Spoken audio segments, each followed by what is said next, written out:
I don't know the answer to my own questions. I don't know what I want, so I want nothing. I don't know the answer to my own questions.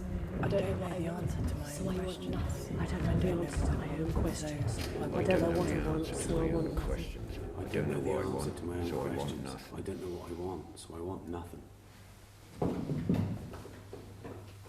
Who'd schedule a bloody lecture first thing on a Monday morning? I swear Julian's got it in for me. Well, at least you get it over and done with. Oh, that's supposed to help. Oh yeah, how would you feel if you had to lecture last thing? Which module? The Victorian Asylum, but I'm not ready. I'm only doing this because John's gone off. You make him sound like a bottle of milk. Well, skin tone. What? Milky. Yeah, he does have very white skin. Better complexion than either of us. Well, you know what his secret is, don't you? Never goes out in daylight. That's why the students called him Dracula. You nervous? Oh, you know, first year's first thing. I'm just trying to get on top of the moment when it all began to change. We went from bedlam to bed, the golden age of asylums. You'll be fine. I hope so. Right, I am off. The thing is, it's like you're wrestling with a giant hydra mental health. You cut off one head and then there's 10 more. They'll all be asleep anyway. Who? The students! Yeah. Cheers, thanks for that.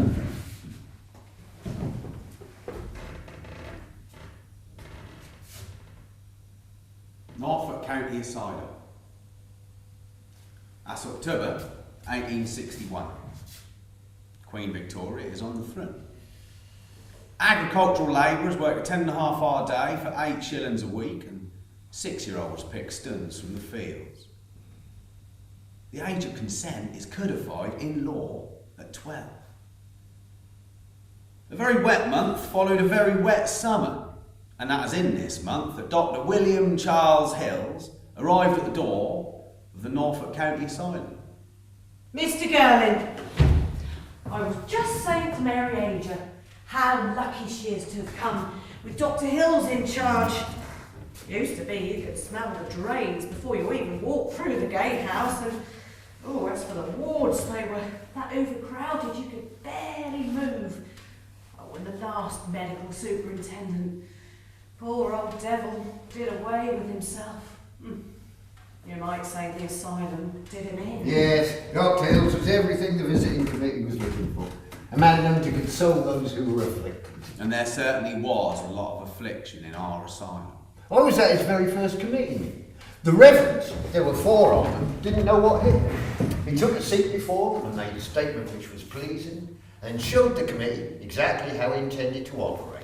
He told them that he would perform his duties to the satisfaction of the committee, and that no exertion shall be wanting in his part to promote the health and comfort of the patients. Comfort and health for the patients, first, second and third. He wanted to bring their attention to the crowded state of the asylum. Currently, he was compelled to make up beds on the floor. Demand number 2 was put. Waste and sewage flowed into the river. And what was the point of that? Whereas in a closed cesspool, that could be used to fertilise the farmland. That meant we wouldn't have to buy manure, and our crops, with our own waste, spread on our own soil, well, that'd be the best in Norfolk. He was full of new ideas. He even found a girl to play piano in the chapel on a Sunday morning. We were missing the joy of a bit of music. Detail. He was a details man. A very private details man. We nestle like the country estate. We have dances, entertainments, and trips to the seaside. When you're a bit better, dear. I have never had so much pleasure or felt so much pain as I have in these 20 hectares.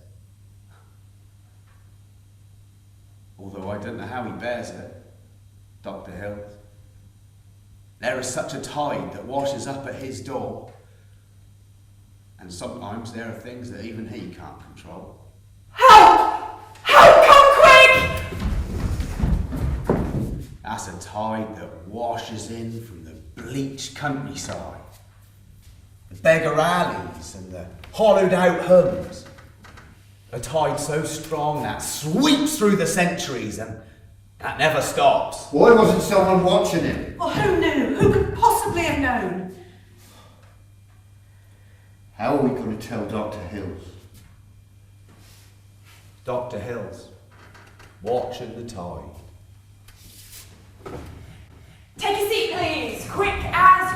can! My name is Miss Field, and I'm going to be taking you through this module on the 19th century asylum. So, what's an asylum?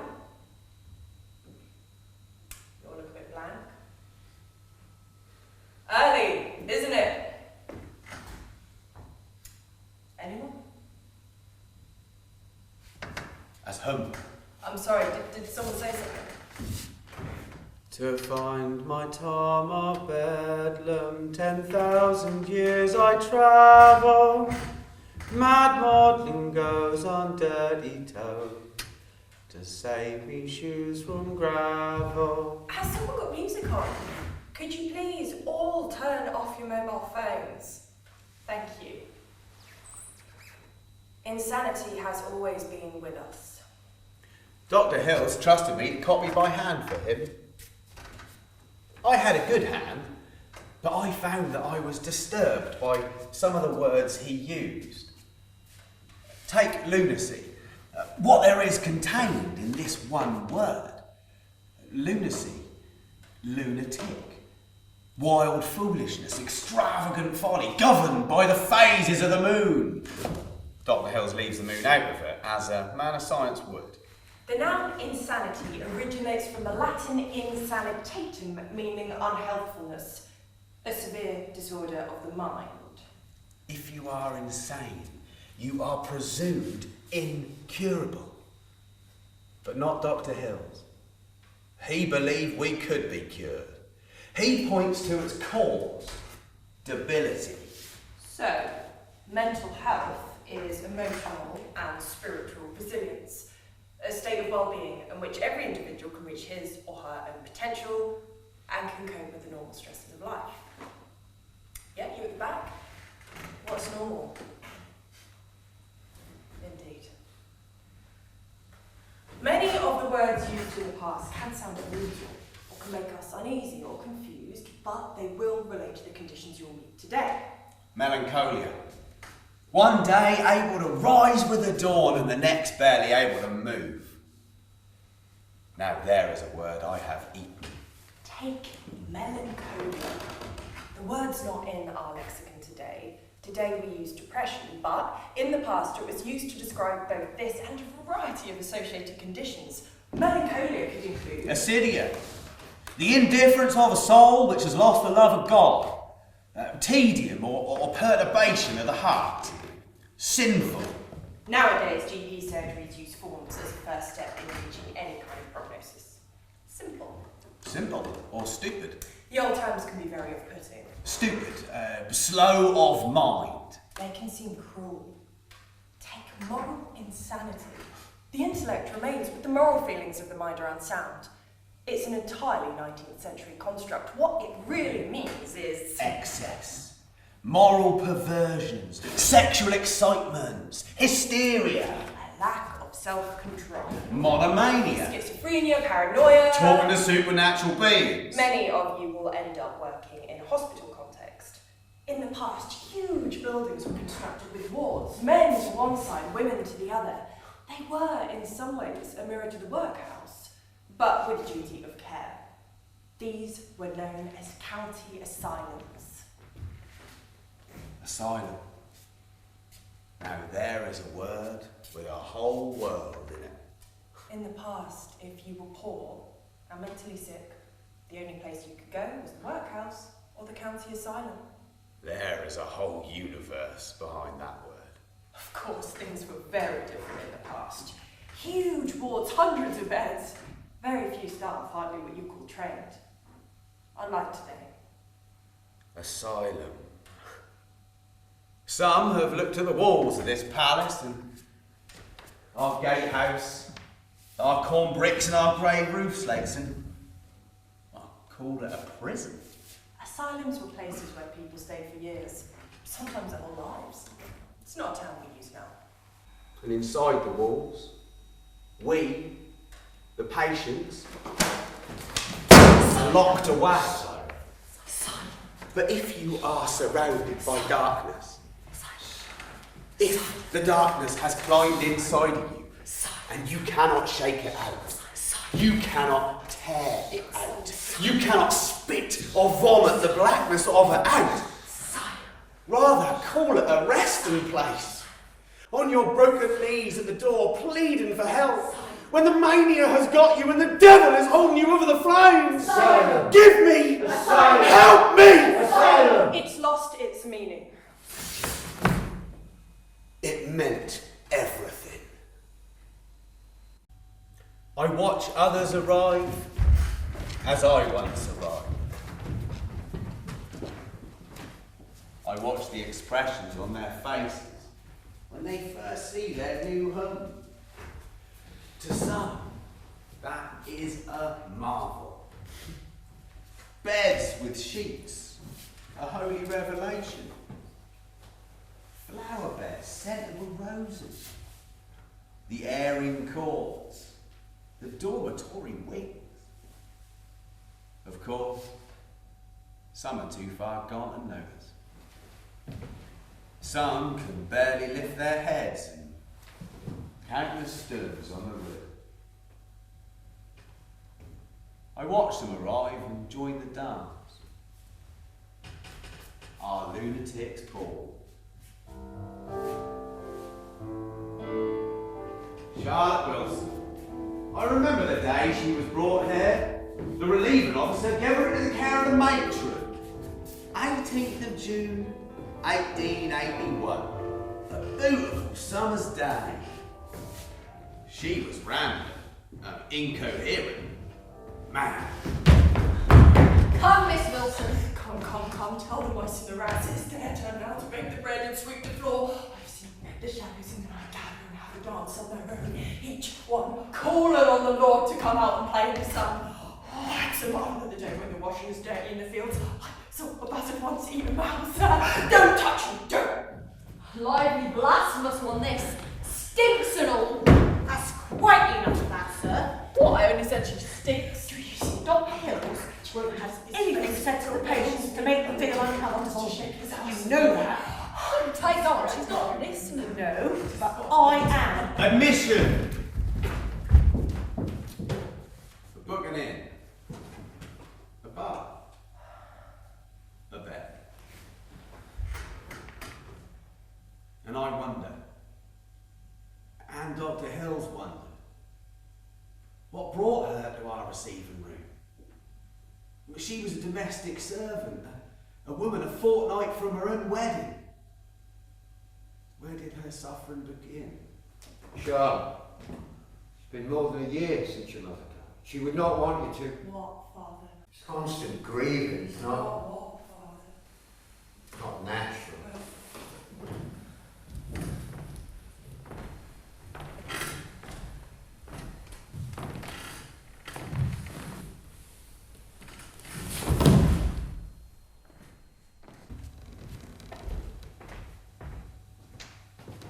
Why?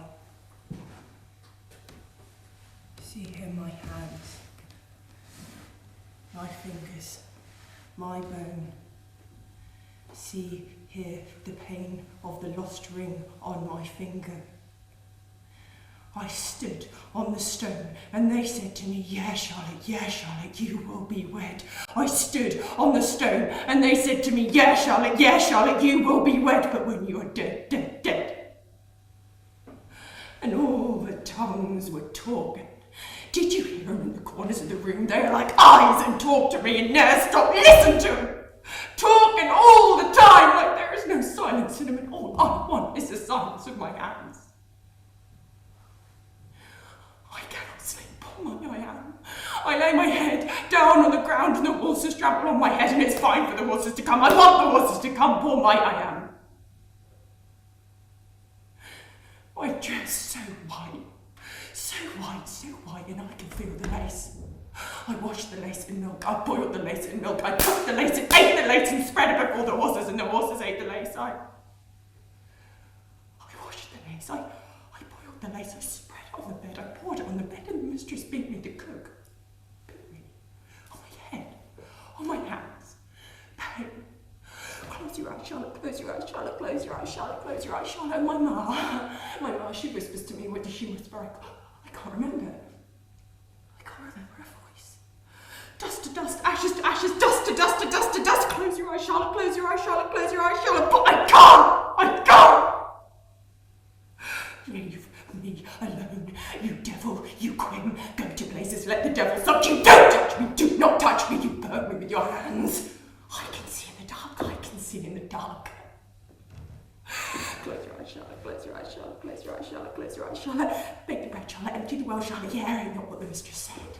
Put the cat in the well, and then all the kittens have gone. There was music in the silence. Did you hear the music in the silence? He was there, with his hands. And I told him I have white hands, I told him I have white hands, and I showed him I have white hands, and then he put the ring in the dust. My mum.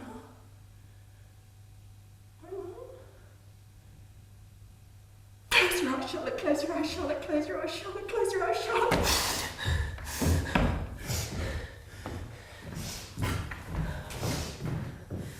7 days, Charlotte is quieter. In a month, she has sunk into a torpor, answers food questions, and is one of many in mums. Her manner still strange, but she is eating and sleeping.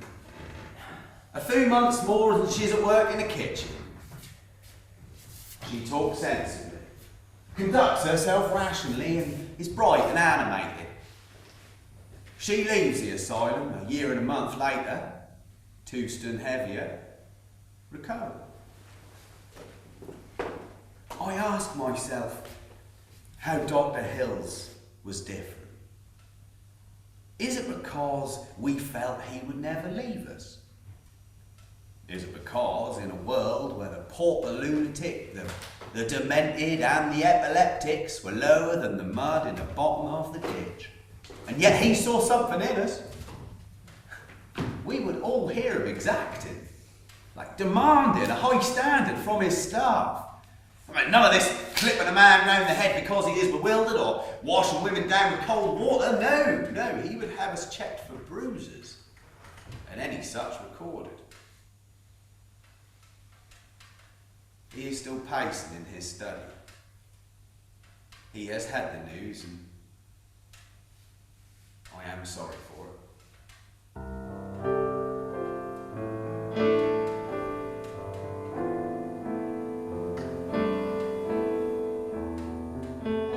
At this time, he would normally walk the wards and talk with the young medical men who come to learn this new kind of alienism. Fresh air, good food, sleep and industry.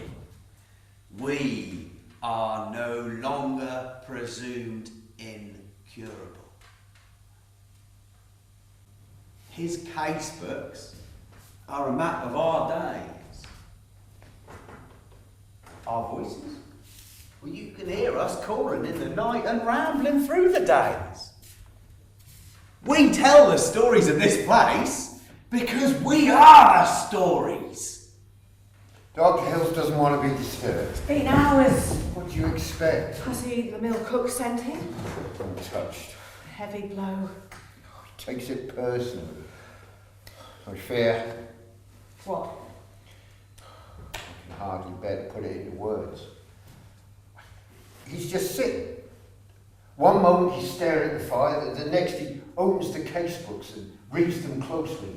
And then he stops and looks up in the air as if he can hear someone speaking to him. Oh, good Lord. No, he's not becoming one with his patients. Mercy. But it is as if he is searching for answers in the casebooks. I see. He blames himself. Well, how could he possibly have known? Oh, none of us are strangers to loss, and you know yourself that you No, question. dear Mr. Gerlin, it is God's will. Says little enough of God. No, it is as if he is questioning everything he has done here. Good, he says to me. There have been so few recovered.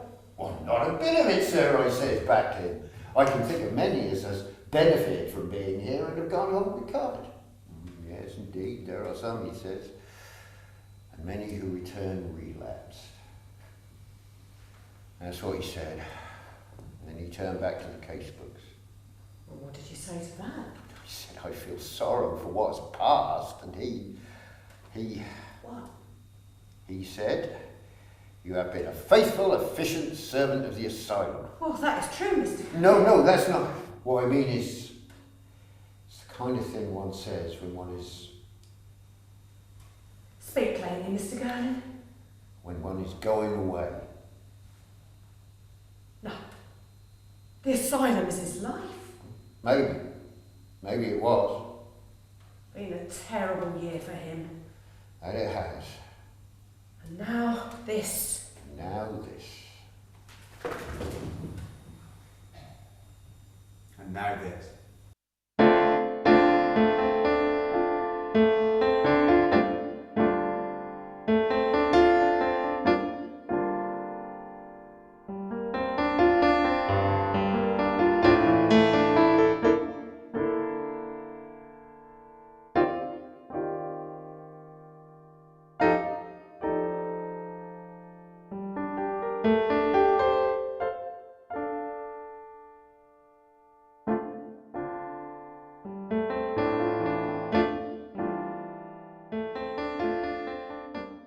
What are they like? The new intake? Really odd. Yeah, well, I mean, that goes without saying. You have to be odd to want to work in mental health. No, I mean the acoustics. I keep hearing a echo or something. Acoustics? Yeah, like music or a voice. I can't pick out the words. Must have been someone next door. Do you remember why you went into this job? I don't mean the teaching bit, I mean the nursing. The money. I'm being serious. Oh, I don't know. The luxurious working conditions. The interesting conversations I have every day with someone who's got 10 words to say and keeps repeating them. The uniform, that's a real catwalk draw. Oh, the delight I get from receiving yet another email from management that shows they are so in touch with our reality. I went into this job because of my aunt. Yeah, you said. I witnessed what happened to her. It was like something that just flicked on and off, and then it was there all the time. Exhausting. Was there a history of mental health in your family? I don't think so, no, but I reckon I know what did it. She was a single mum, lost a job, couldn't pay rent. She was a dancer. We lost her. I thought, thank God, if it could happen to her, it could happen to anyone. Come on. Coffee's wasted on you. I'm going to buy you a soup tureen full of hot chocolate with a volcanic eruption of marshmallows and cream. Sound tempting? No. G&T? If it's not too early, yes, that could be more like it. My parents gave me two names. William, for resolute protector, and Jabez, of Hebrew origin, which means sorrowful. Well, I can think of many other names to give me. For this one, well, this one has been my crown of thorns. The first time I saw Dr. Hills, I was gripped by religious fervour, on my knees at my bed, praying. I thought that if I stopped thinking of God for one moment, that he would smite me down. I was wicked. My breath was poison. I had no intestines, just a void. And Dr. Hill stopped, and he smiled at me and waited for me to finish. I told him that I was cursed. He said he didn't believe such a thing. He saw before him a good man. This man, with the overseeing of the asylum estate, the overseeing of all the staff and the overseeing of all the patients, had the time to stop and console me when all I had in my heart was despair. Every time he passed on his rounds, he always had a word with me. In time we become walking companions.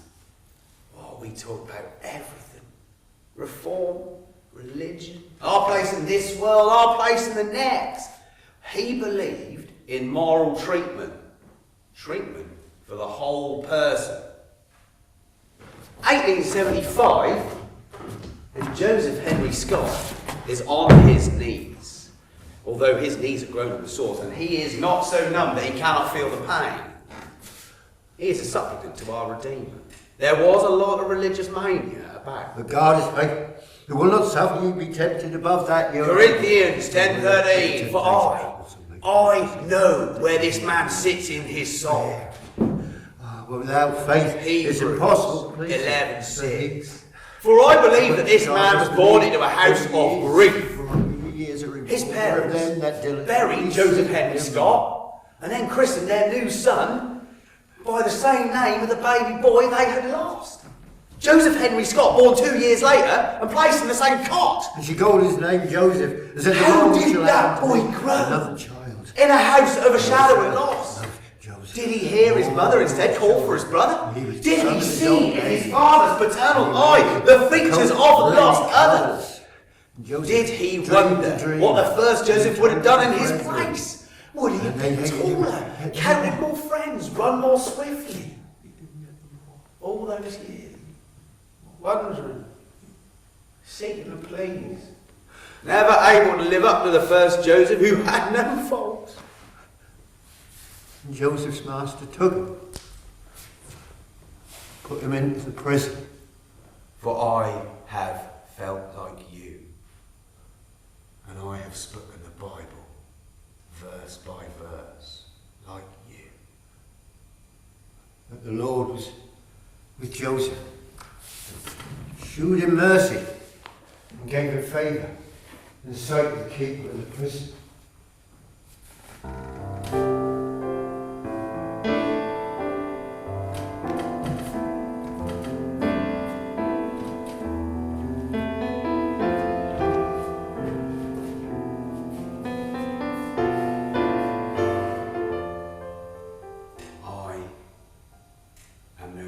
Troubled by religion.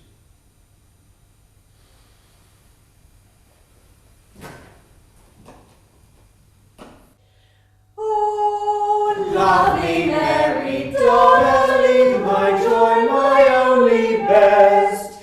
If 50 girls were round you, I'd hardly see the rest.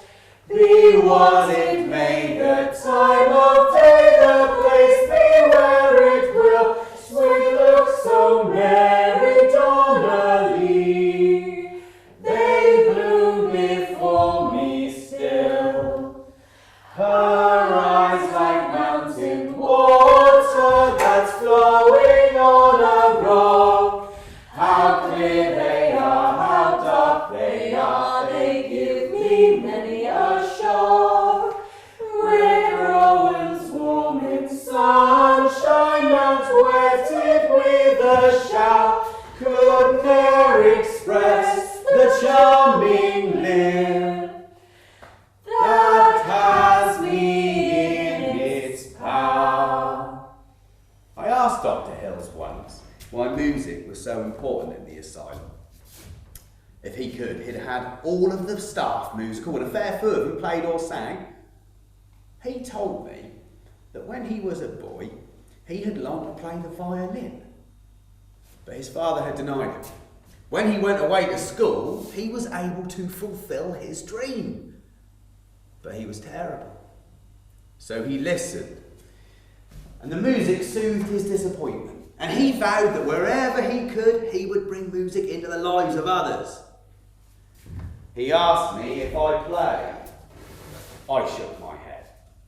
Then sing, he said. Everyone can sing. Oh, lovely Mary, Donnelly, my joy, my only best. If 50 girls were round you, I'd hardly see the rest. Be what it may, the time of day, the place be where it will, sweet look so merry, Donnelly. They bloom before me still. Stop, take a breath. Now, ladies, Louisa Sparrow, your voice is a little too shrill. Mrs. Phil, if we might have a middle C. Come now, let us sing the angels into the hall. Let us show these respected members of society just what our community can do with our musical entertainment. Now, Elizabeth Fields, let us sing again from her eyes like mountain water. The ball. Some years we did all the performing ourselves. The Reverend Edward Ram is the enthusiastic director of our farm. Here, we can take music purely for our own pleasure. Can you imagine? A wife of a labourer with 11 children flayed with exhaustion, being able to enjoy music purely for her own pleasure. Dr. Hills was a radical. That has me in its power. Little Louisa Sparrow, 27, but always a look of a child about her. Now, Louisa Sparrow, you're a flighty thing who should know better. She's making up for a lost childhood, Reverend, aren't you, dear? Take a break, ladies, while I think through our little scene, but I would ask you that you all sing like lovely Mary Donnellys, not, well, not. She came on the 16th of March, 1875. I remember seeing her arrive as I walked from my place of prayer under the sky. And I prayed to the Lord God that here was another broken child for this place to repair. And looking at her eyes, glittering with a fever of thought, just for a moment, I questioned my God and wondered why we must suffer this. Day after day. Do you like my ribbons, Louisa? I've been making things to sell at the bazaar, and Matron lets me use the scraps. Finery for our ball, didn't you think? Oh, you could put ribbons in your hair and all. Sometimes I just need to rest my head. I didn't know where I am or what my thoughts are doing. Well, like that for me too. I have no control over my thoughts. Sometimes I feel like there's a load of moths inside my head battering themselves against my skull to get out. I feel better when I can't remember. Do you ever think about the future? Here, there's only the present. I can't think about it. Not the past nor the future. I know it's a sin what I done, but it makes my head hurt to think of it. Hush, I didn't believe there's one amongst us who had sinned. You had a baby. One. I never did tell him what happened. Who? My parents. They wanted to know who the father was, but I never said. They wanted to know where it happened, if it was just one time. One time, although a mortal sin meant maybe my soul could be saved. It was many times. In the back of the hawthorn fields where the lambs were put, he told me I was a sweet little thing and that I tickled his fancy. He made a promise to me. My mother couldn't look at me for a month. She knew, though I never breathed a word. She kept crying and praying. My father would have taken the strap to me to get the name. He said he would make him pay for my ruin, but my mother begged him not to. My head hurt all the time. They didn't want me going out. I was spoiled goods, and no one would ever want to marry me. That's what my mother said. I said, well, that means you got a servant for life. I wished I hadn't, though, because then she cloaked me round the head. After that, I didn't want to go anywhere. He said he would come back for me. I looked out the window every day for ages. Even after I had the baby, I looked out the window. Surprised my nose in flat all that time I had it pressed up against the glass. At first, I thought, well, maybe something terrible's happened to him and that's why he doesn't come back to get me. Then I heard tell he was engaged.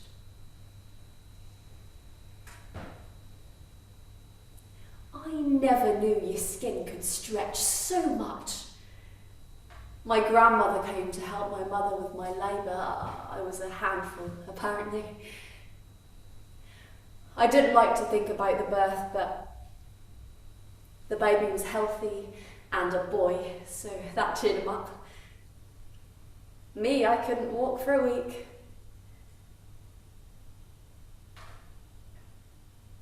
I did nurse a bit. I had all this milk coming out of me and it had to go somewhere. My mother would bring the baby to me, but it hurt when it fed, and my grandmother made this salve of chamomile, but it still hurt. I kept falling asleep and nearly dropping it. I never knew you could be so tired. He made me arms out just holding him.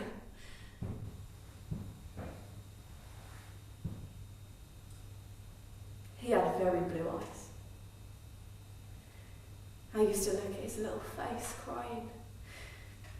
How red he would get, and those little wrinkles and the little tears that would roll down onto my hands. Then my mother or someone would come and take him away from me. They would look at me like I was wrong. I am wrong. And a shame.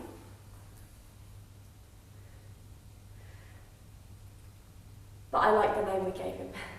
I say we, but, well, it was my idea.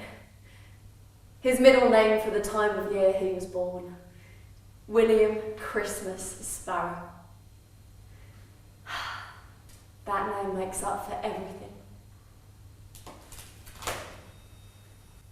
Her nose is straight and handsome, her eyebrows lifted up, her chin is very neat and pert and smooth like a china cup. Her hair's the brag of Ireland, so weighty and so fine, it's rolling down upon her neck and gathered in a twine. Elizabeth Field, admitted 8th of March 1879. Wife of a dealer, 31 years of age. A woman adrift on a blood-red tide. And her sister-in-law, her anchor, her compass, died young at 29. She's in a terrible state. Should she be left in there on her own? Mr. Little has said to leave her be. But look at her. She's lying in her own menses. Well, she's not going to die of it. No woman ever did. And you're sure we should leave her like that? I am.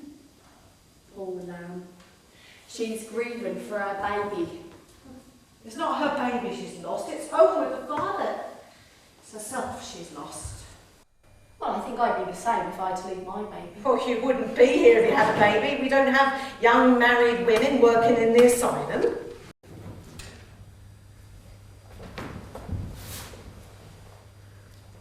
Dr. Hills will see her tomorrow when she's a bit quieter. And she may well recover. Some do. I hope she does.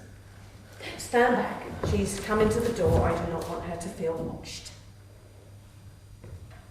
Oh, she needs a bath. Don't you ever let me hear you make a sound like that again. I beg your pardon. No matter the provocation, not in front of the patients, and neither should it occur before the staff. These people are children in our care, and they deserve our compassion and never our disgust. I'm sorry, I didn't mean... I feel very sorry for her. You've only just joined us. You will learn our ways. I told him I'm 18 months pregnant. I carry my baby Alice safe and sound. Boy, Husband. I've been forced by your absence to take a housekeeper. I have enough to do already with the business and the children. What? The children. Do you not think of them? Alice needs a woman in her life. Children? Do I not think of the children? I am thinking of the children. Miss Copeland is a good woman. She lives with us now and has them in her care. The children have taken to her now. You've brought another woman into my home to take my children. No, not at all, Elizabeth, but what am I to do? Miss Copeland is a housekeeper, and until you are feeling better, I need help. Gee, you want another and not me? You want this Miss Copeland in our home? How old is she? Where did you find her? No, Elizabeth, you're not yourself. Oh, not Alice. She should never have Alice, because Alice is safe inside me. She would never have Alice, ever. You will never have Alice. Elizabeth! Get off me, don't!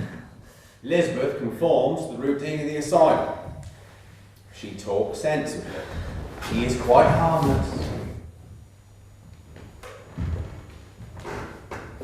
After 3 years, she's allowed to go home. Her husband waits for her at the gatehouse, and in his arms he carries a 3-year-old child. Alice! Liz? Is that you? Oh, good to see you. I knew it's so good to Oh, see you look well. God. I'm absolutely knackered. Makeup's done the trick then. But what are you doing here? I heard you got promoted. Congrats, although, not surprised. You're easily the best student in the year. No, what about Andrea? Yeah, Andrew doesn't have your charm. Ah, God. I feel like I'm here under false pretenses. Why? You're always welcome back. Well, Jane's asked me to come in and talk to the new students about working on a clothes ward. Yeah, you'll be great at that. Very nice lot too. But if What I... is it? Oh, I'm leaving. the hospital? Yeah, and I'm getting out of mental health. So you see why I feel a bit of a hypocrite. I would have made something up, not come, but I didn't want to let Jane down. Oh, something happened. It's not just one thing. Look, I know this is old-fashioned. I really thought if there's a calling, then this guy's got it. Please. Well, what happened? You inspired me, You made me feel like I can make a difference. When you first go into it, you're naive and you think you're going to help, but... Well, no one tells you that sometimes you just make it worse for them. We discharge them out into the community and they are worse than when they came in. I didn't come into mental health to do that. I know, it is a difficult balance, and yet sometimes you can't help everyone. It's like saying they're incurable. Funny that, presumed incurable, just be looking into What's my that. point? But There's not enough therapy. Access is ridiculously hard. There's not enough time. There's definitely not enough money. And there's so many coming in, you've got no idea. 16 to 18-year-olds, people 60 plus who have stopped working. it can be very And I won't even disheartening. go into what it's like dealing with people's attitudes on the outside. There's this local supermarket where I work, and they don't like us coming in. They don't talk to us. If they treat us, the staff, like lepers, God knows how they treat the patient. I see how difficult it is. I What do. do I tell these first years? That most new nursing staff last a year on an acute ward? That on a forensic ward it's 2 months? I don't know. Neither do I. Alone. Always alone. Not everyone goes home. 1875. I don't think I've ever met a more obstinate patient than Hannah Arborough. But then why would she want to comply? Outside these walls she had but one path to tread. From childhood she sought to be alone, resembling a Trappist nun rather than a member of a noisy, loving family of 7. But maybe this silent child had dreams that none of us could understand. And then her world broke.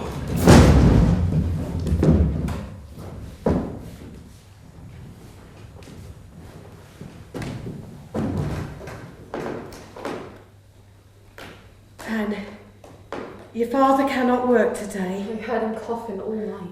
Run up to the farmhouse and tell John Barrow that he cannot work on account of the phthisis. Mind you, make sure he knows that he will be in tomorrow, God willing. We cannot lose more days of pay. He needs a day's rest for the fever to pass, is all. Oh, Mother. Here, child, it's cold enough to freeze your footsteps out there, and in here it's not much better. Draw your shawl about you. You look so tired. tired. None of us sleeping with your father coughing all night, except your sister Hannah. Where is she? She sleeps as if her ears are stopped with cotton. Or pretends to. Oh, she's so attached to your father, she don't want to hear him suffering. Or she doesn't want to help. Hannah? Hannah! Where are you, girl? Hannah? Where have you been? Did you not hear me calling? Fetch kindling for the fire and then water. How can I hope to keep your father alive in such a cold house? There he is, coughing his soul out. Hurry, child. My father slipped away with the White Death just 3 days later. Our poor mother was the strength of us all as we gathered to work out how we'd keep from the workhouse. All but Hannah, who vanished for hours. She was silent when she returned. My mother pleaded with the vicar to find a position in a big house for Hannah, but she was the eldest of us after all and must take on her duty. Reluctantly, my mother parted with Hannah, for we were used to her ways, but others might not be so accepting. Quiet she was always, sullen but a watcher. She saw everything, I knew that. I knew too that her heart was like a trapped bird in her chest. She came home when she could. Hannah, is that you? Oh, come, my dear daughter. We've missed you so much. The others will be home soon. Anne is in service but 10 miles from here. Did you walk here? Yeah, of course you did. I can see from the mud on your boots. Well, at least it's a fair day to cross the fields. How is the work, Hannah? Ma, I've been to your father's grave. No stone still, but a wealth of primroses. Oh, I often think of him, lying up there on top of the hill, looking out across the fields. He would be so proud of you, Hannah, working in a big house. I want a come home. Oh, Hannah. They make me do all the heavy work. Well, of course they do. You were young and strong, that is what you were for. They're spiteful to me. I am sure that is not so. It's a respectable house. Are you behaving well? Please. You cannot just come home. But I hate it there. Well, what else is there? Do you want to work in the fields like your father? 10.5 hours a day picking turnips? Up to your knees in mud? Your hands so cold you cannot feel them? I thought not.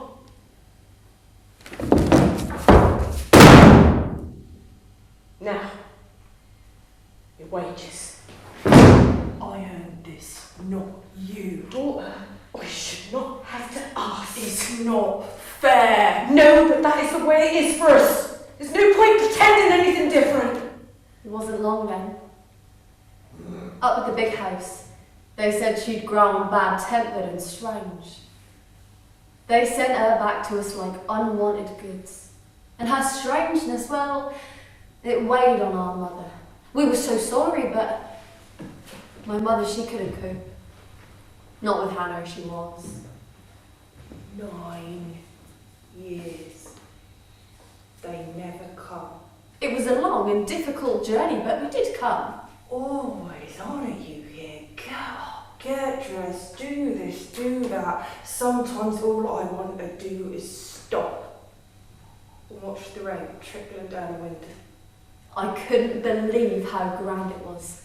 The flower beds out front. I don't know the answer to my own questions. I don't know what I want, so I want nothing. She was a trouble and was being constantly watched by attendants, so we weren't even allowed to see her. 9 years.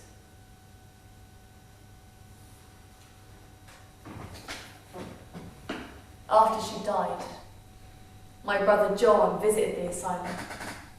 He wanted to thank them all for the care they devoted to Hannah over so many years.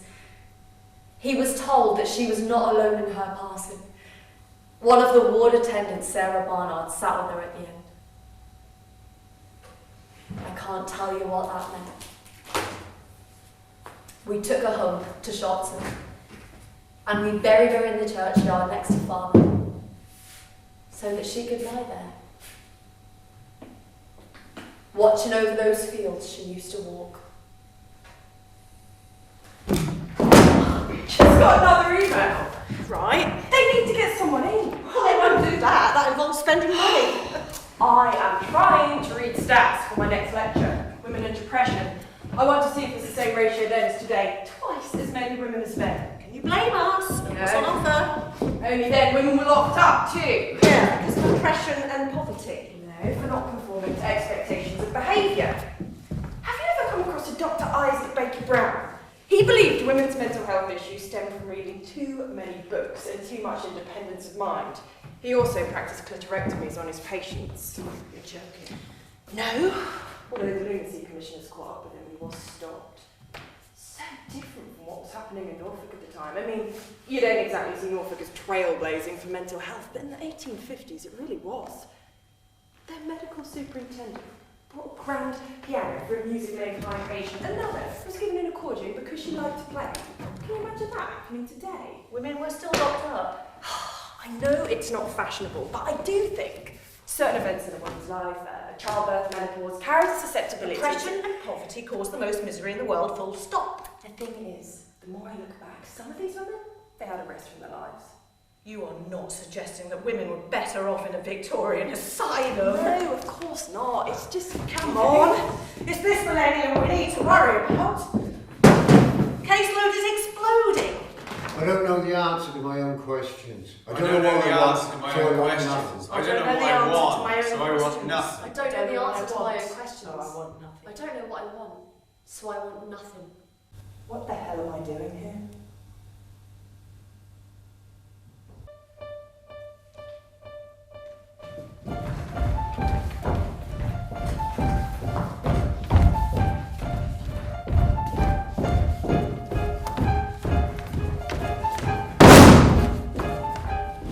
I've been to see Dr. Hills in his study. He is struggling with a question that breaks his heart to answer. Takes a glass of brandy. Once again, he reads the lists of hymns sung and the testaments spoken in the chapel at his boys' school in February this year. A short, dark month for such a good man. I took his arm and prayed in my heart for him then, as I pray in my soul for him now. I suppose he was a fine son. He was a very handsome boy. I'd see him sometimes in the school holidays. Poor Monson. How old was he? 16. What did he die of? Well, I'm reading between the lines there. I'm sure I would have noticed the boy was ill, but school matrons, well, I have my doubts. All of a sudden, Monson dies after an illness of 10 days. Blood poisoning. And apparently no fault to them.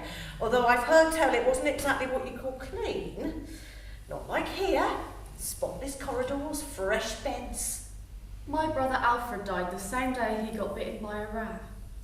He was only 13. I do miss him.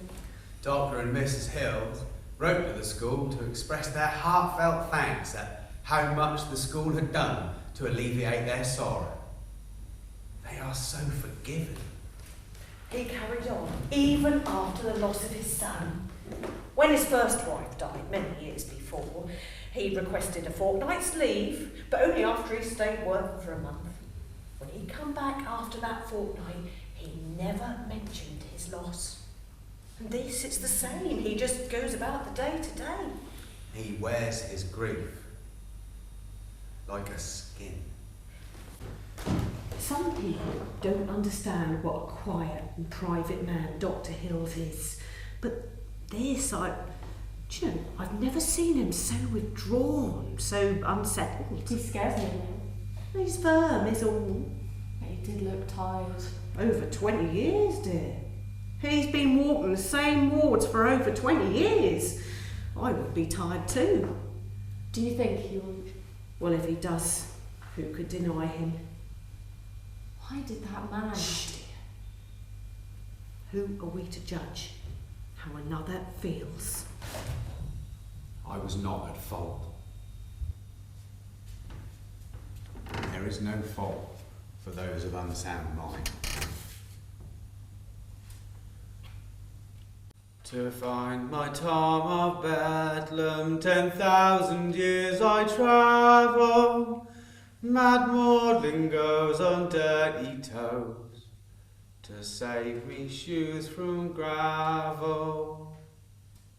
And here we are, ladies and gentlemen. This fine, light and airy room is one of the women's wards.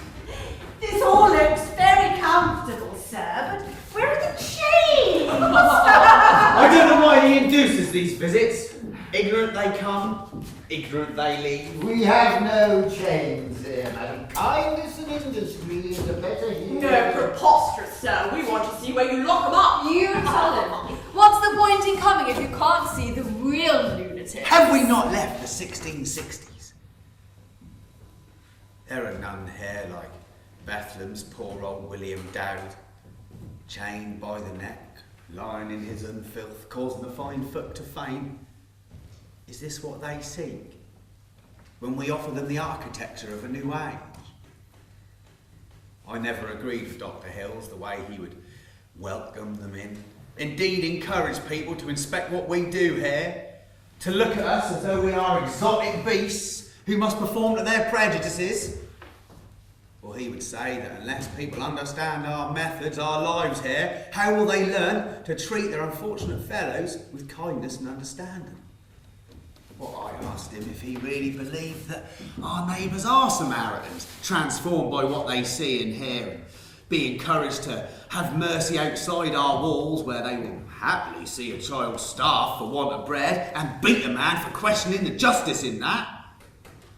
Well, he said that many a patient are brought low because of their lives in society, and we have a community here that judges not. He told me of Dr. John Connolly, one of the founders of this new age of the Asylum, who said that we must regard our patients as children. Their cares and joys will become ours, and our whole heart will be given to them. Well, yes, I said. Our community judges us not. You judge us not. But out there... What? They have books to read. Do you mean to say they're literate? Well, indeed, many are. There's nothing like a workhouse. Where you smother the violent lunatics. Show us that room. Let us rise superior to the ignorance and follies of the past. I beg your pardon. Let us regard all diseases and their consequences in a like manner, as if making any difference, bestowing our sympathy with the greatest intensity upon those unhappy beings who, whilst suffering from the pangs of the body, are harassed by very helplessness against the mind. What? If you ask me, you're feeding them too much. And as for the books and piano, who do you think pays for that? Eh? Well, I'll tell you. I would appeal to your sense of charity, You sir. say that, but what's the point in spending money on idiots? This way, please, sir. I will show you where our women patients sew. They are making items that we can sell to raise money for the asylum. I enjoyed our walks. We would discuss so much. On one, Dr. Hills talked about the circular nature of madness. I asked him what he meant by such a thing. Well, he told me to follow his thoughts and drew a circle in the air. He explained that psychiatric aberrancy is inferred by the antisocial behaviour of a person even while the mental anomaly is advanced to account for that same person's antisocial behaviour.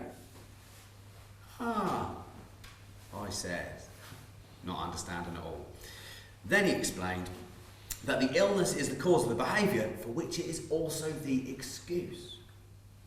Ah, I said again. So, while I was suffering from my illness and I could not cross the threshold of the grocery store for fear of an unforgiving God, a God that I could clearly see was behind the counter, that was my illness that caused me to behave so, but my behaviour that announced my disease also. Exactly, said Dr. Hill. We carried on walking. That was a fine afternoon in October. The asylum was a ship on a contented sea. We passed the kitchens and the smell of beef tea come upon me. Mr. Long was directing the men out on the farm who were picking the last of the apples from the trees. There was that special Norfolk light. I was tranquil. And for a moment, Dr. Hills himself seemed to harbour a moment of peace. And then his face darkened. There aren't many things to affect his mood, but the sight of Oliver Blossom K is one of them. He and any other who he felt should not be sent to the asylum and was falsely pretending illness. This man, who claimed to be the son of a London banker, come to us in 1884 from a magistrate's court in King's Lynn.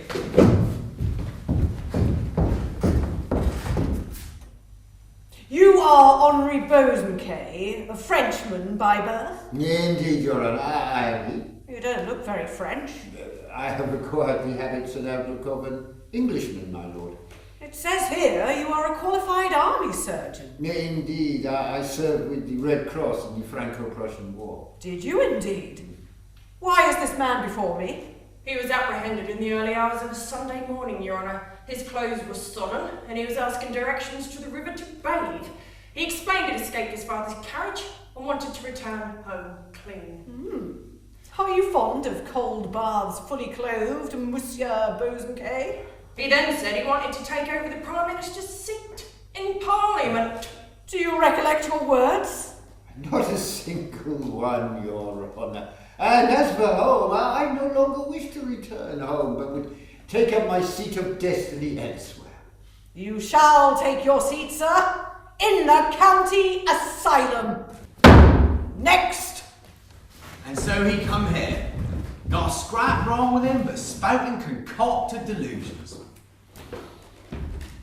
And then there were a number of letters, refuting his claims to be who he even said he was. Cunning enough to avoid working on the farm, instead he beds down in the dining room among the women. He might have charmed them, but he did not fool Dr. Hills. I have it from his own mouth that he is in fact a man called Wright. Very French. And then, January 1st, 1885.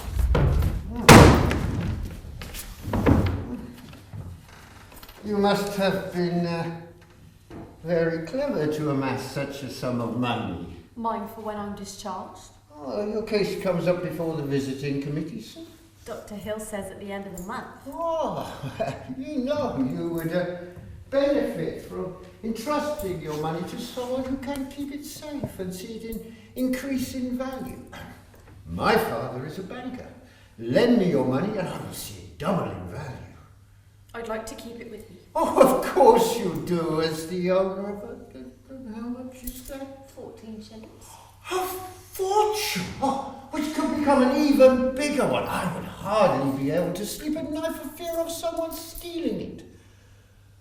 You could always let me take it to my father and see it double in a week. I will return it to you before the visiting committee signs you off to leave. I don't know. Oh, come now, what have you to lose? You could walk out of here with 28 shillings. It sounds tempting, but... But nothing. Lend me your money, and I give you my word of honour as a gentleman and the son of a banker that you will profit by it. You will not regret this. He borrowed some boots too, and was found 18 days later wandering round Colchester and taken to the Essex County Asylum. Dr. Hills took great pleasure in discharging him from the asylum books. Thinking of letters, there was one among us, James Winfield, who single-handedly kept the post office in Thorpe St Andrew in business. Admitted 24th of July, 1877. From Swaffham. He might have been short in stature, but he believed himself to be head and shoulders above the rest of us, including Dr. Hills. That seems that despite being an illegitimate son, he had been brought up to fancy himself equal to an aristocratic gentleman. And as you very well know, I got no time for them. But what offends me more is, here is a man who refuses to remove his hat in church.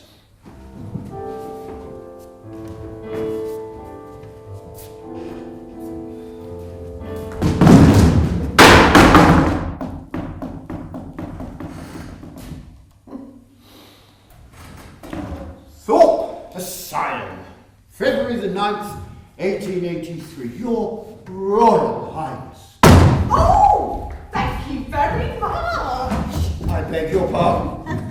You have addressed me correctly, young man. I am your queen. You may kiss my finger. Leave me alone.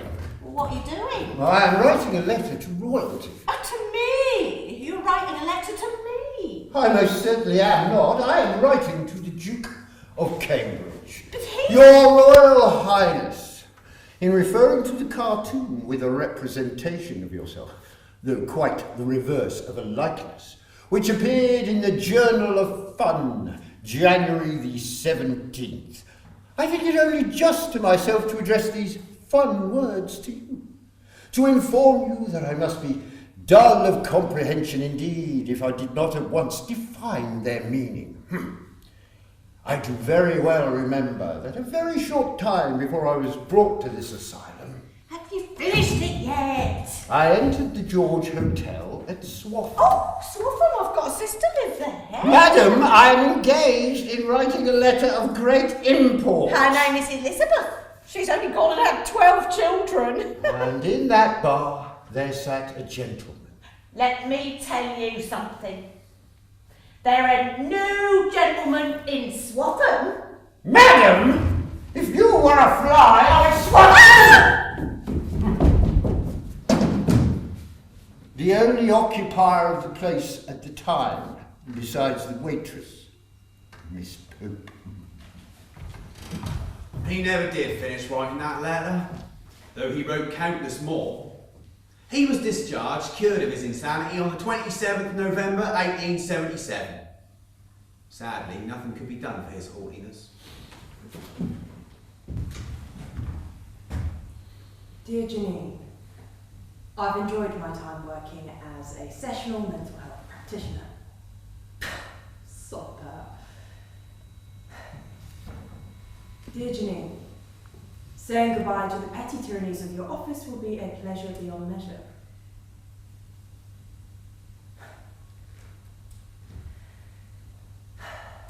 Dear Janine,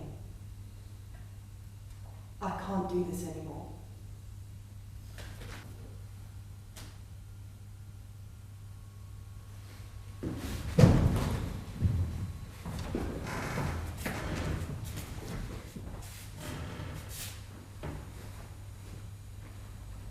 Sometimes it's dark in here.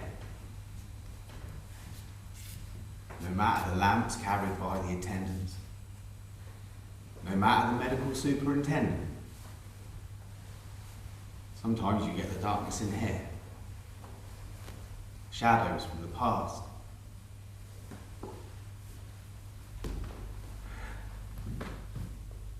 I have done things. They fly out of the night and make a man sick with the knowledge of what he never knew he was capable of doing. I can see a man and his soul is so tarnished that wrecks a good heart to look on him.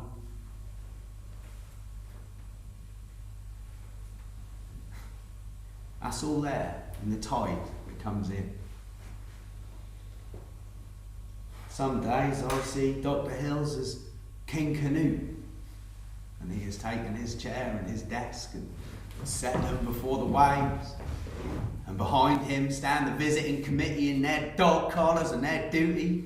And inside and outside there is nothing but violence and nothing but poverty. And that's the women and children who suffer.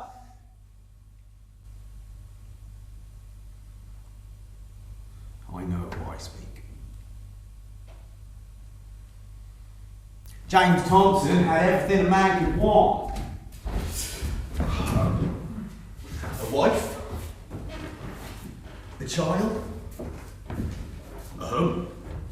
But did he appreciate what he had?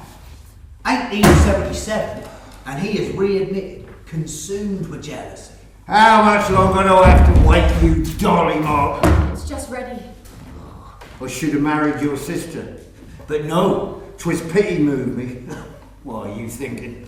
Look at me! Don't pretend you're not thinking about him. I know what you are. William, go outside now. Oh, look at the southern pup. I feed that little runt and I don't even know if he's mine. He should be out earning a shilling. I could have him scaring crows. No, James, please. He's still so young. Young? I was out working when I was his age. Oh, so it's all right for me to have been working since I was 6, but not him. I'll strap the little beast. Don't think I don't know what you get up to when I'm in the fields. Admit it, you foul dad. He ain't mine. He don't even look like me. I never leave the house. Liar! Please. Shut your mouth. He is your son. You say I don't know what I can see with my own eyes. Are you calling me a liar? No, husband. Lying bitch! May you burn in hell! I tell you, I am going to choke the life out of you and that child. Do you think I'm blind? I know what you've been doing. I know what you've done. Come here!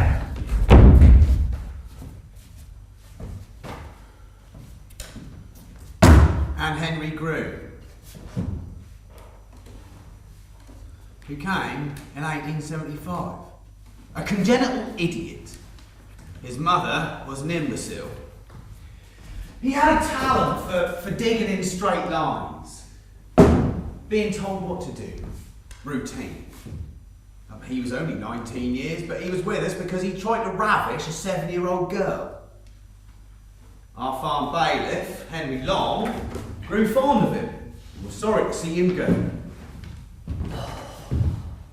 That'll soon be your last day then, Groom. I must say, you've been a good worker all these years. If you just dig the old trench up to the wall this morning, that'll do. Got a load of potatoes in. Not that you'll see any of them. I like potatoes. I know you do that. Are you looking forward to seeing your grandma? Mr. Gerland told me she's happy for you to be going home to live with her. Right then. I've enjoyed our conversation. Keep digging.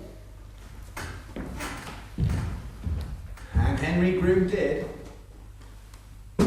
He certainly did keep digging. They should hang the wretch attacking an old woman like that. Did you see her arms? Black and blue they were. Only just let him out of his asylum. Never should have let him go. It wasn't just his grandma who beat her. Who didn't attack someone else at all? His aunt. 2 of them, both women. Punched his grandmother and punched his aunt. Laid into her like she was a man. It was in the paper. They should get hard labour. Well, I keep wondering why. I mean, his grandma took him in and his aunt's a quiet woman. Wicked. After what he tried to do, I mean... Never should have let him go. Do you remember when he came out of prison? Shocking that he only got a month's hard labour. He should have been hanged.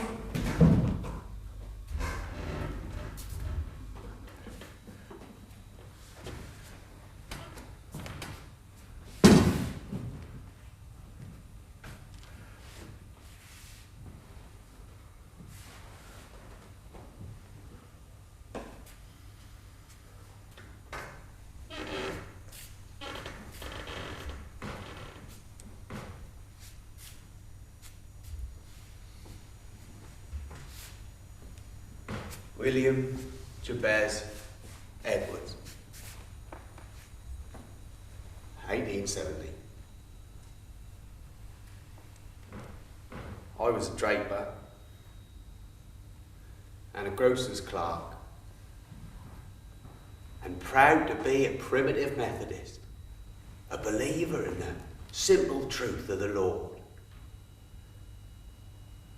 I was a lay preacher.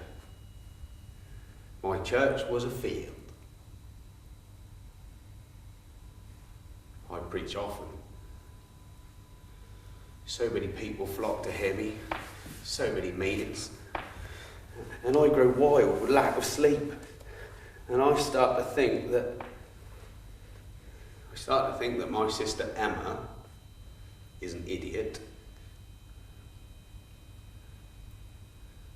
And I strike her with my fist.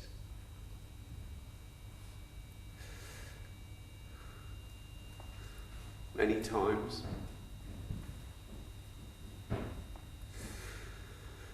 I swear that I will take the poker from the fire and bring it down upon her head. Emma is in mortal fear of me. I thrust a knife into her face.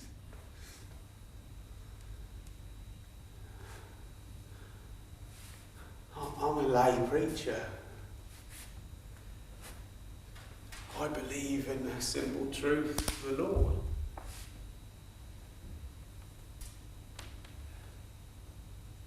I judge.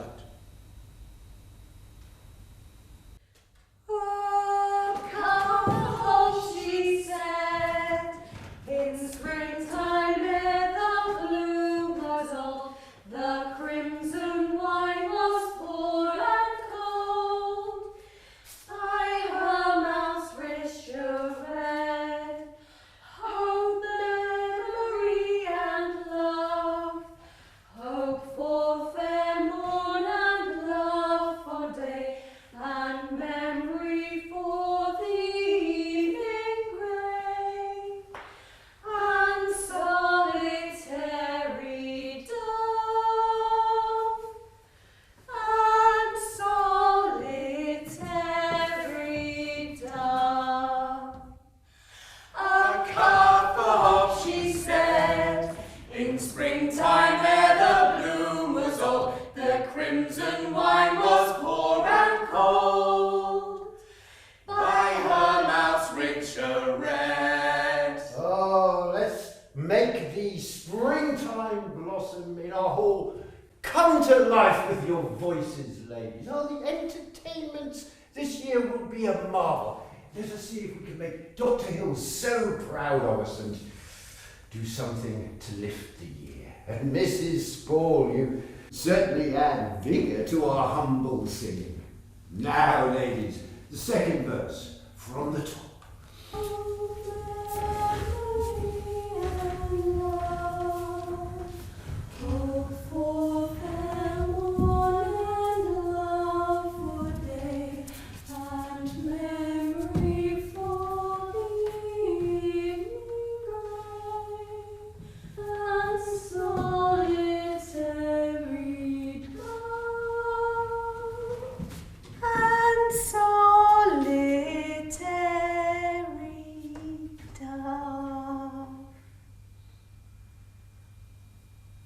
I like my name, Mariana. It is a name for a special occasion. Fitted me well when I was courting. Mariana, whispered in my ear. Not such a suitable name for a widow, aged 64, with 11 living children. Mariana Spall. Admitted 12th of October, 1885. Roman Catholic. Occupation. 11! I never thought I would have so many living children. I'm like the old woman who lived in a shoe. She was cruel, mind. I never took a switch to mine. Well, hardly ever. I learned them not to be trouble. Never could stand a house full of crying children. My husband died suddenly. He was a good man, never had a word for himself. He used to say to me, if I was good at one thing, I was good at talking. Well, that and having healthy babies. 11 children, all living. We came into the kitchen the day he died. I remember it clear as if it were yesterday. It was the middle of spring and warm. Mariana, What are you doing here at this hour? I got a heap of chores and you cluttering up my kitchen. Marianne. I've been setting the onions this morning. Must send Edward out to put some nets across to make sure them damn pigeons don't pull them out the ground. John, take that dog out into the garden. What have I told you before? Edith! The sheets are in the scullery. You need to go on the washing line. What are you waiting for? Marianne. What is it? Can't you see I'm busy? Look at you. White as a sheet. Come in then. Don't you stand there by the door?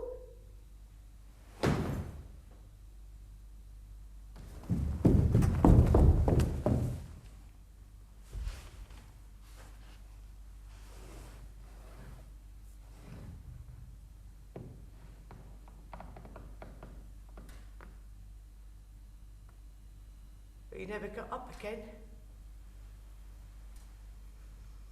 I couldn't understand why God would take the father of 11 children and leave me a widow. No fire in the smithy, nothing but ash, and no one to work the bellers. So how was I to keep us from the workhouse?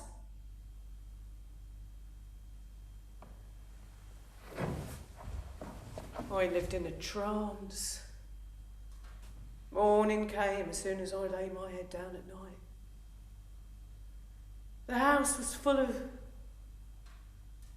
cries, shouts and laughter and singing. Kept me going. Gladdened my heart to hear so many voices.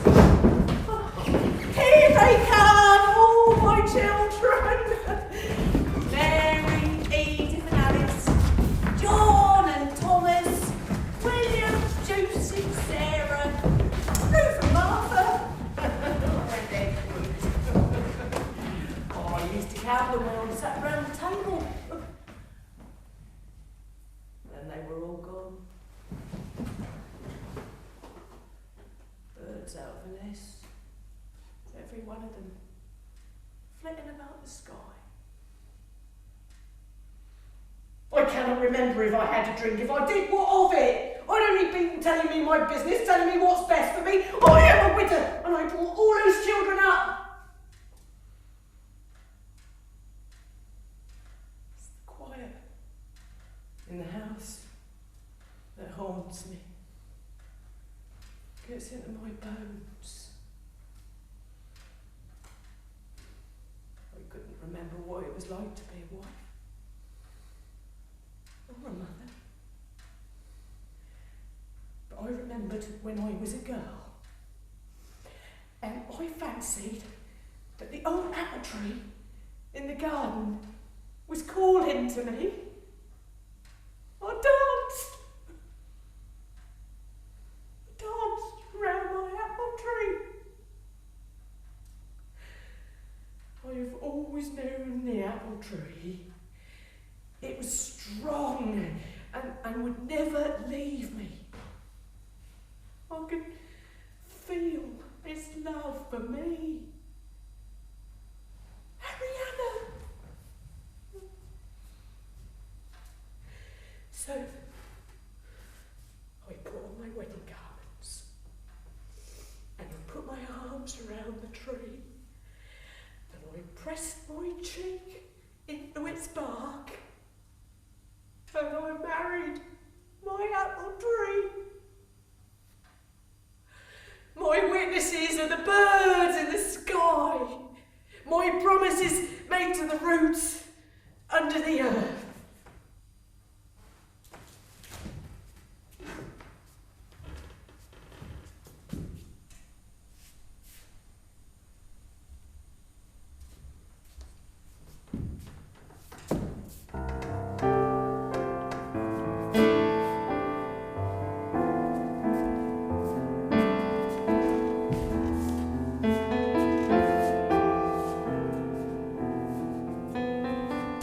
What am I doing here?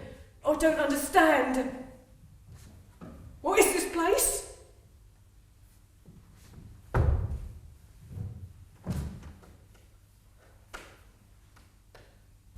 Jane? You're going ahead with it then?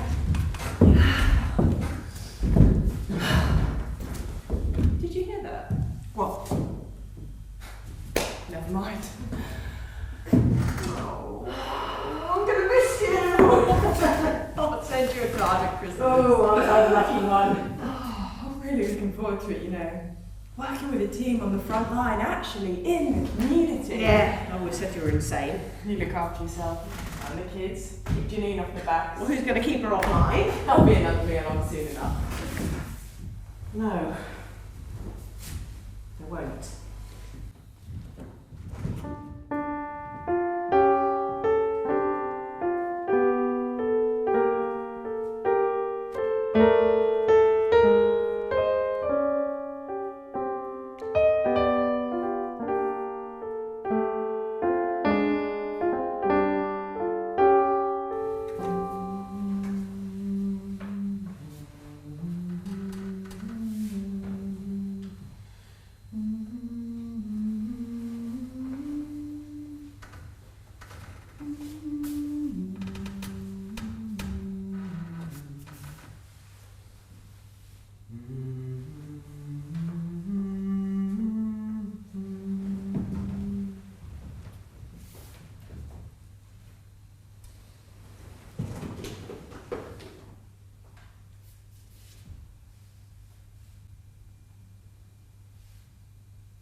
When I was a boy, I watched the winter sea at Sheringham.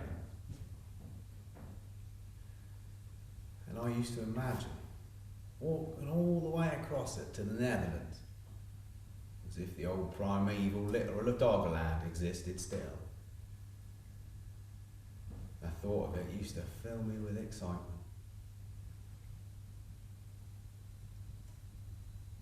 But that sea, that path,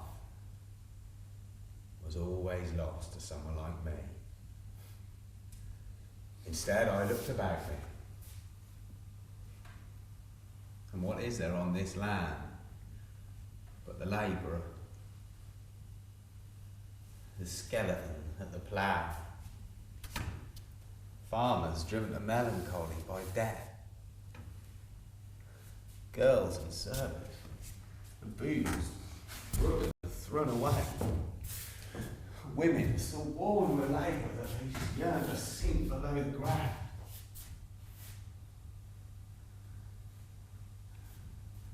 And as I stood in the fields, I preached to the rural poor, and I asked, why? Why? If God loved and valued them, why would not their employers and those with authority set above them not blab them too? And I never met a man who loved and valued the poor like God loved and valued them.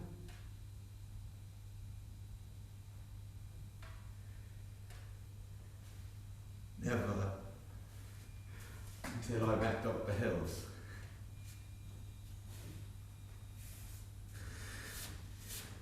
And he cared for the most broken, the most burdened, the sickest. And he cared for me.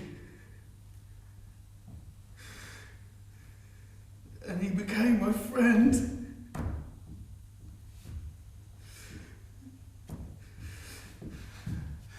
But I cannot stay another day. Who knows why I began to hear voices? Who knows? Well, I begin to hear voices again and I cannot concentrate! Dr. Hills, you have given me the greatest companionship.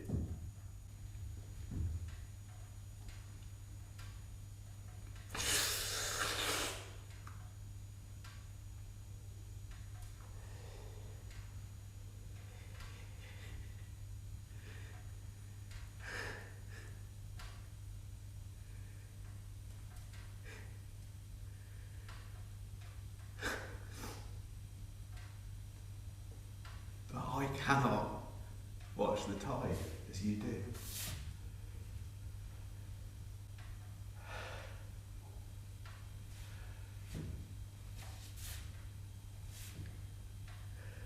want you to know, if anyone could have saved me,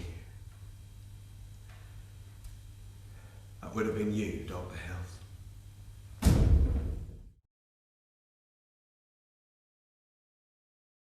When I am dead, my dearest, sing no sad songs for me.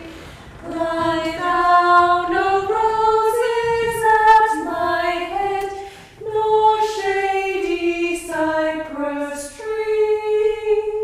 Be the green grass above me, with showers and dewdrops wet.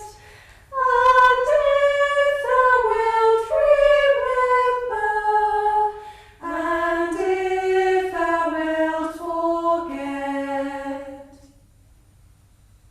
I would never have believed it of him. Mr. Gurlin said he'd never shown any suicidal tendencies. It's hard to see Dr. Hills walking alone, Yes. sorrowing. I think he's going to leave us too.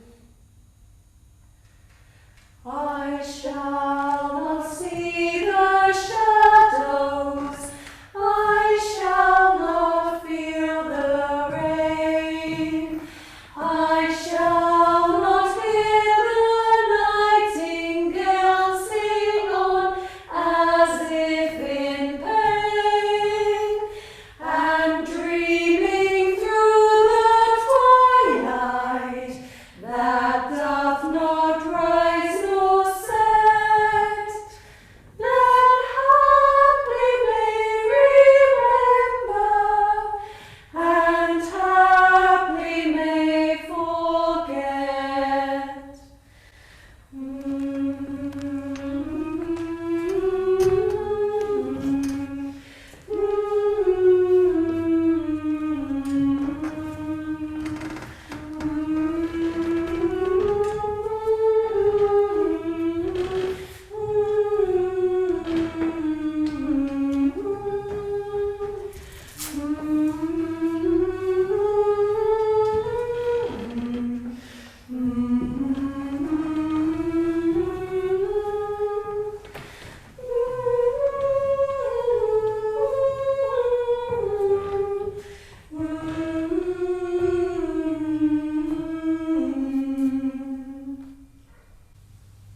This is an occasion we hoped would never come. Very well. Dr. Hills, please read your letter. Thank you.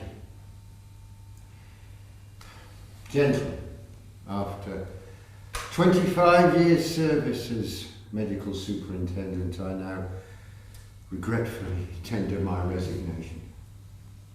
Though the severance from the home of so many years, where I've spent some of the happiest times of my life, will be a wrench, yet the constant strain and anxiety of so prolonged a work compel me to relinquish my post.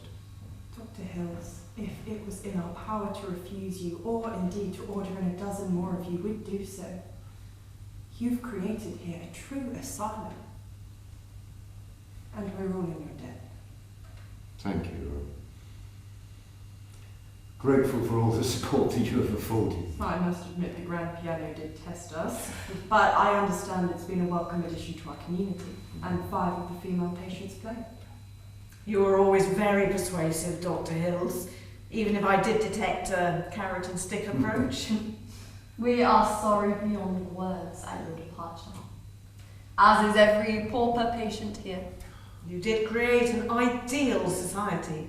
And your compassion has saved many, and will not be forgotten.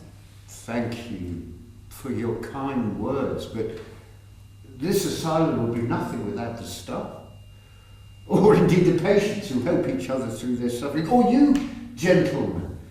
Without your support, I could have achieved nothing here.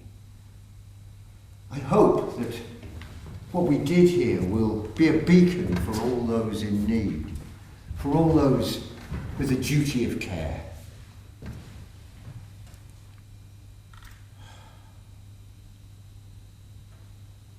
I am so weary.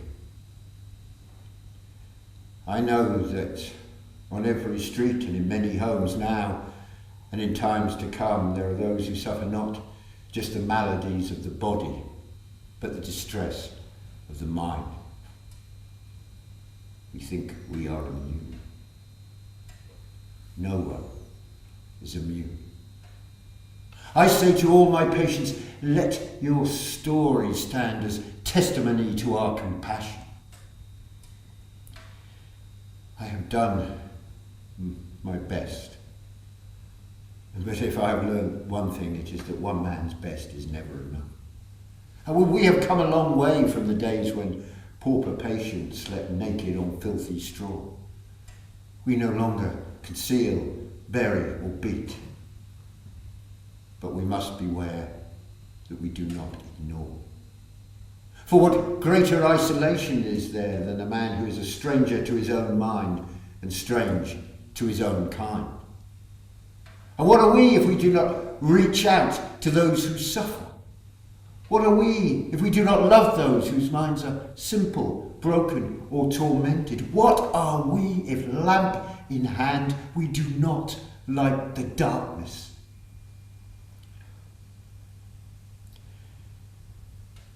I am leaving now, for I can no longer watch this tide, but others will watch after me. And remember that once there was a time when the sick in mind enjoyed the same dignity as the sick in body.